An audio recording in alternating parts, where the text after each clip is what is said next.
Welcome back to my channel. Today we are going to do another story from our ISC book, Echoes, that is Chapter 5, The Story of an Hour by Kate Chopin. Knowing that Mrs. Mallard was afflicted with a heart trouble, great care was taken to break to her as gently as possible the news of her husband's death.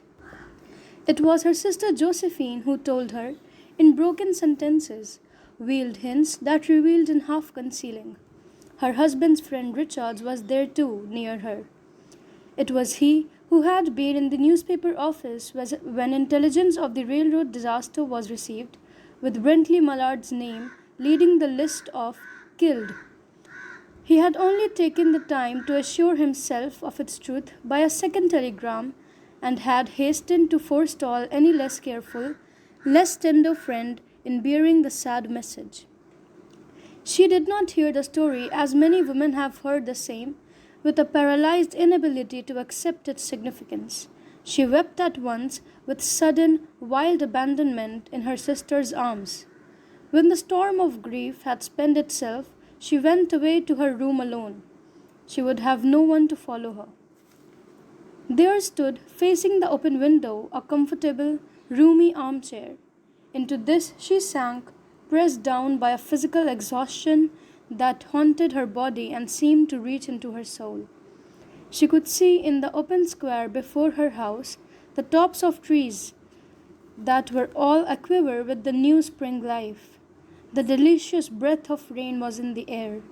In the street below, a peddler was crying his wares. The notes of a distant song which someone was singing reached her faintly, and countless sparrows were twittering in the eaves. There were patches of blue sky showing here and there through the clouds that had met and piled one above the other in the west facing her window. She sat with her head thrown back upon the cushion of the chair, quite motionless, except when a sob came up into her throat and shook her, as a child who has cried itself to sleep continues to sob in its dream. She was young, with a fair and calm face, whose lines bespoke repression and even a certain strength. But now there was a dull stare in her eyes, whose gaze was fixed away off yonder on one of those patches of the blue sky. It was not a glance of reflection, but rather indicated a suspension of intelligent thought. There was something coming to her, and she was waiting for it, fearfully. What was it? She did not know. It was too subtle and elusive to name, but she felt it, creeping out of the sky, reaching towards her through the sounds, the scents, the color that filled the air.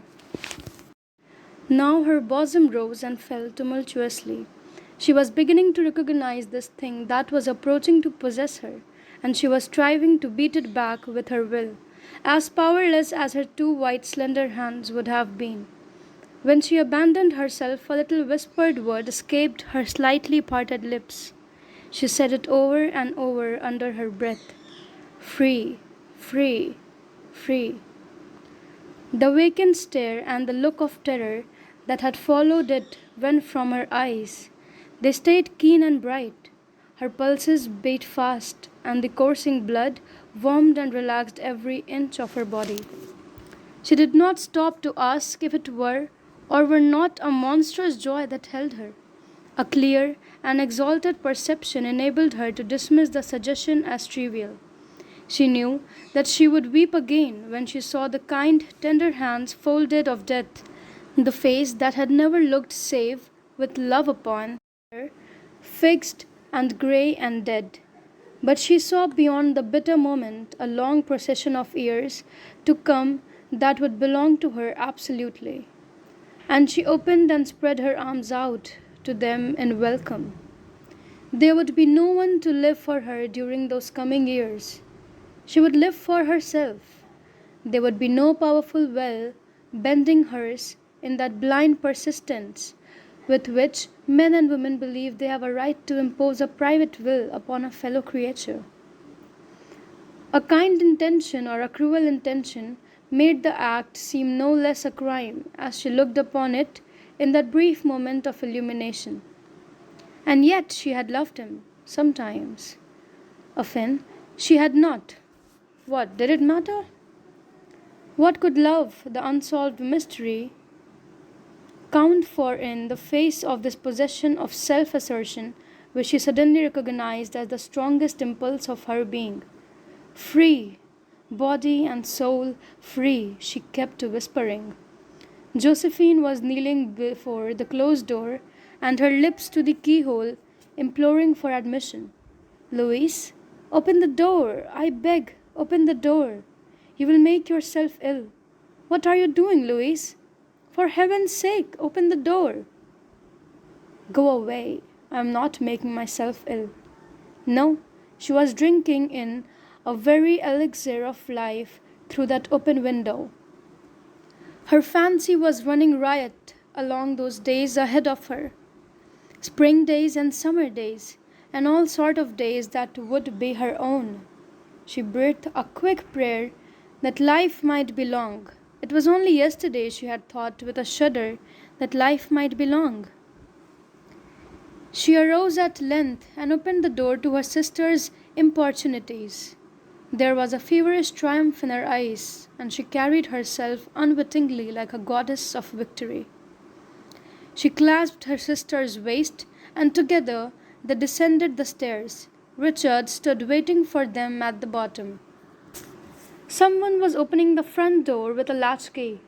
It was Brentley Mallard who entered, a little travel-stained, composedly carrying his gripsack and umbrella. He had been far from the scene of accident, and did not even know there had been one. He stood amazed at Josephine's piercing cry, at Richard's quick motion to screen him from the view of his wife.